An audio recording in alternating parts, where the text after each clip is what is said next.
नमस्कार मित्रांनो, competitive exam हबमध्ये तुमचं स्वागत आहे. आजचा मुद्दा आहे भारतीय संविधानातील भाग 3 मूलभूत अधिकार. तर हा मुद्दा किंवा हा चॅप्टर UPSC, MPSC, राज्यसेवा प्रिलिम 2025, कंबाईन ग्रुप बी आणि ग्रुप सी यांच्या प्रिलिम आणि मेन्स आणि सरळ सेवा या एक्झामसाठी खूप महत्त्वाचा आहे. तर चला लक्ष देऊया भाग 3 काय म्हणतो. तर भाग 3 मध्ये येतं मूलभूत अधिकार, त्यालाच इंग्लिशमध्ये म्हणतात फंडामेंटल राईट्स. तर फंडामेंटल राईट्स आपण कुठून घेतलेत? तर ते घेतलेले आहेत अमेरिका या देशातून. अमेरिकेची जी राज्यघटना आहे त्यामध्ये फंडामेंटल राईट्सचा उल्लेख केलेला होता आणि तो आपण त्या बेसिसवर आपल्या पण काही मॉडिफिकेशन करून आपल्या भारताला जे योग्य आहे त्यानुसार मूलभूत अधिकार बनवलेले आहेत. तर मूलभूत अधिकाराचे स्वरूप, हे मूलभूत अधिकार कलम 12 नुसार राज्याची व्याख्या करतात. राज्याच्या व्याख्येमध्ये कोण कोण येतात? तर केंद्रीय कार्यकारी संस्था म्हणजे संसद, नंतर राज्य कार्यकारी संस्था, नंतर विधानमंडळ किंवा स्थानिक जे शासन आहे ज्याच्यामध्ये आपले पंचायत राज्य जे इन्स्टिट्यूशन आहे त्या येतात.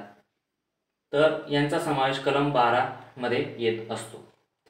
त्यानंतर कलम 13 काय सांगते? ते कायदे व मूलभूत अधिकार यांतील विसंगती काय आहे ते सांगते. कायदे म्हणजे काय? तर कायदा जे आपण संसद किंवा विधानमंडळामध्ये पास केले जातात ते. त्यानंतर अध्यादेश, प्रदत्त अधिनियम म्हणजे डेलिगेटेड केलेले अधिनियम किंवा रूल किंवा नियम किंवा इतर परंपरा कायद्याचे स्थान असणाऱ्या गोष्टी. तर कायद्यामध्ये काहीतरी वगळलेल्या गोष्टी सुद्धा आहेत. ते काय असेल? ते आहे आर्टिकल 368 नुसार जे संविधानाच्या घटनादुरुस्ती केल्या जातात ते कायदे, त्या घटनादुरुस्ती ह्या कायद्याच्या डेफिनेशनमध्ये येत नाही. सो ती घटनादुरुस्ती कोणती होती की ज्याच्यानुसार हा नियम बनवला गेला? ते होते 24th कॉन्स्टिट्यूशनल अमेंडमेंट ॲक्ट म्हणजे 24वी जी घटनादुरुस्ती झाली त्यानुसार सांगितलं की कलम 13 मध्ये घटनादुरुस्तीचा समावेश होणार नाही. सो त्यानंतर आपण बघूयात समानतेचा अधिकार. समानतेचा अधिकार काय सांगतो? आर्टिकल म्हणजे कलम 14 ते कलम 18 यांचा समावेश समानतेचा अधिकार यामध्ये होतो. तर कलम 14 सांगतो कायद्यापुढे समानता.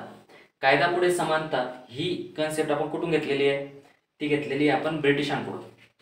तर कायदा समोर समानता ही ब्रिटिश संकल्पना आहे, तर ती जरा नकारात्मक म्हणून बघितली जाते. का?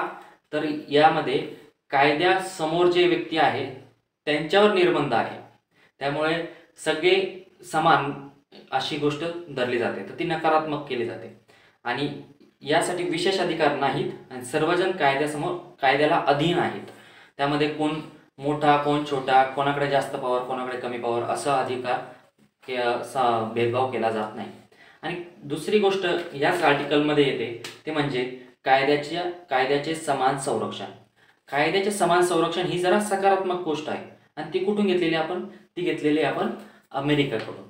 तर त्या अंतर्गत असा अधिकार मिळतो की समान लोकांना समान वागणूक मिळेल आणि समान परिस्थितीमध्ये, हा शब्द महत्त्वाचा आहे, समान परिस्थितीमध्ये समान वागणूक मिळेल, हे कलम 14च्या अंतर्गत गोष्टी येतात.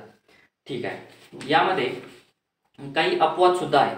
त्या अपवाद काय असतील? तर ते संसद विधानमंडळ यामधले जे MLA आणि MP वगैरे असतात त्यांना काही विशेष अधिकार मिळतात.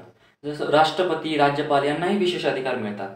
त्यानंतर काही आर्टिकल 33C नुसार काही विशेष अपवाद आपल्याला आहेत, तर ते आपण पुढे बघणारच आहोत. आणि डिप्लोमॅटिक इम्युनिटी, ज्यामध्ये सिव्हिल ऑफेन्स आणि क्रिमिनल ऑफेन्स करण्यापासून डिप्लोमॅटिक इम्युनिटी आहे. म्हणजे डिप्लोमॅट्स जे असतात भारतामध्ये आलेले त्यांना सिव्हिल आणि क्रिमिनल ऑफेन्सपासून संरक्षण मिळालेले आहे, त्यांना अटक करता येत नाही.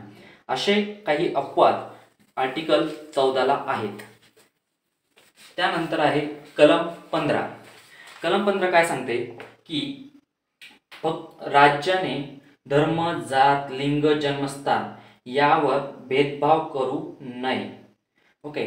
यामध्ये एक राहिले वंश सुद्धा यामध्ये येत असते. ओके. तर ह्या भेदभावामध्ये राज्य हा आणि खाजगी व्यक्ती म्हणजे प्रायव्हेट पर्सनल सुद्धा यामध्ये इन्क्लूड केलेला आहे, ते सुद्धा भेदभाव करू शकत नाही. तर याच्यामध्ये आर्टिकल 15 मध्ये पहिला पार्ट काय सांगतो की राज्याने भेदभाव करू नये. त्यानंतर ह्या बेसिसवर धर्म, जात, लिंग, जन्मस्थान आणि वंश. त्यानंतर दुसरा भाग सांगतो की नागरिकांनी ह्या गोष्टीचा वापर करून भेदभाव करू नये. त्यानंतर काही अपवाद असतील की नाही नक्की, तर ते का बरं, कारण की आपण ज्या स्कीम्स बघतो त्या स्कीम्समध्ये महिलांना, बालकांना विशेष तरतुदी करण्याची गरज आपल्या समाजात आहे.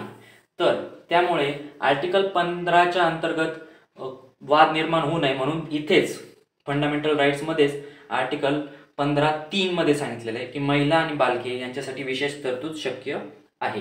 त्यानंतर आपण बघू शकतो 15(4) मध्ये सोशली आणि इकॉनॉमिकली, सोशली आणि एज्युकेशनली, इकॉनॉमिकली नाही असं मला सांगायचं होतं, तर सोशली आणि एज्युकेशनली बॅकवर्ड क्लास, त्यानंतर SC म्हणजे शेड्यूल कास्ट आणि ST म्हणजे शेड्यूल ट्राईब, यांसाठी सुद्धा विशेष तरतुदी करण्याचा अधिकार आर्टिकल 15(4) मध्ये दिलेला आहे. आणि आर्टिकल 15(5) काय सांगतोय की सोशली आणि एज्युकेशनल बॅकवर्ड क्लास आणि शेड्यूल कास्ट आणि शेड्यूल ट्राईब यांचे एज्युकेशनल इन्स्टिट्यूटमध्ये प्रवेश निश्चित करणे यासाठी सुद्धा संरक्षण दिलेले आहे. त्यामध्ये इन्स्टिट्यूशनमध्ये प्रायव्हेट इन्स्टिट्यूशन सुद्धा इन्क्लुडेड आहे. फक्त अपवाद उरतो तो म्हणजे मायनॉरिटी इन्स्टिट्यूशनचा, आणि त्यावर प्रश्न येऊन गेलेला आहे. सो याकडे लक्ष देणं गरजेचं आहे. त्यानंतर आपण जाऊयात पुढे. कलम 16 सांगतो की सार्वजनिक रोजगारामध्ये समान संधी. तर हे लक्षात घ्यायचं आहे की सार्वजनिक रोजगारला मराठीत इंग्लिशमध्ये म्हणतात की पब्लिक एम्प्लॉयमेंट. तर पब्लिक एम्प्लॉयमेंटसाठी संरक्षण आहे आर्टिकल 16च्या अंतर्गत. आपण असं नाही म्हणू शकत की एखाद्या प्रायव्हेट इन्स्टिट्यूटमध्ये जाऊन मला 16च्या अंतर्गत संरक्षण आहे, तुम्ही मला एम्प्लॉयमेंट द्या. तर तसं नाही. समान संधी कुठे मिळेल? सार्वजनिक रोजगारामध्ये मिळेल. तर त्यामध्ये कलम 16(1) काय सांगतो की राज्याने भेदभाव करू नये. तर त्यानंतर 16(2) सांगतो धर्म, वंश, जात, लिंग, जन्मस्थान, रहिवासी ह्या बेसिसवर कोणीही भेदभाव करता कामा नये. त्यानंतर 16(3) सांगतोय की संसदेला कायदा करण्याचा अधिकार आहे. जर रहिवासी अट जर लावायची असेल त्यासाठी संसद कायदा करू शकते, असे स्पेशल प्रोसिजर केलेली आहे. तर 1973ला 32वी घटना दुरुस्ती झाली. त्यामध्ये आंध्र प्रदेशच्या रहिवाशांना सेपरेट अधिकार देण्यात आलेले आहे. म्हणजे रहिवासी या तत्वावर सार्वजनिक रोजगारामध्ये समान संधीची उल्लंघन इथे झालेलं दिसते, पण त्याला एक अपवाद म्हणून बघितलेला आहे. 16(4) सांगतोय की मागास घटक आहेत आपल्या समाजातील, तर त्यांच्यासाठी काही विशेष तरतुदी करायच्या असतील तरी त्या केल्या जाऊ शकतात. त्यानंतर आहे 16(4)(a). 16(4)(a) काय सांगतो की प्रमोशन म्हणजेच काय? पदोन्नती. तर पदोन्नती ही टर्म ॲड केलेली 77वी घटना दुरुस्तीने. तर त्यामध्ये प्रमोशनचे काही नियम, अटी 4(a) मध्ये दिलेला आहे. त्यानंतर आहे कॉन्सिक्वेन्शियल सिनियरिटी. तर ही टर्म जी आहे कॉन्सिक्वेन्शियल सिनियरिटी, ही टर्म सुद्धा 85 या घटना दुरुस्तीने केलेली आहे. त्यानंतर आहे 4(b). 16(4)(b) यामध्ये दिलं आहे सेपरेट वॅकन्सी असतील तर ते 81व्या घटना दुरुस्तीने केलेलं आहे. तर ह्या 3 घटना दुरुस्ती यामध्ये आर्टिकल 16च्या रिलेटेड आहे. हे खूप महत्त्वाचे आहे, यावर PYQ आलेले आहे. त्यानंतर कलम 17 अस्पृश्यता नष्ट करणे, यावर क्वेश्चन आहे, जोडायला वाला येतो. कलम 17 कशा संदर्भात आहे? तर अस्पृश्यता नष्ट करण्याबाबत आहे.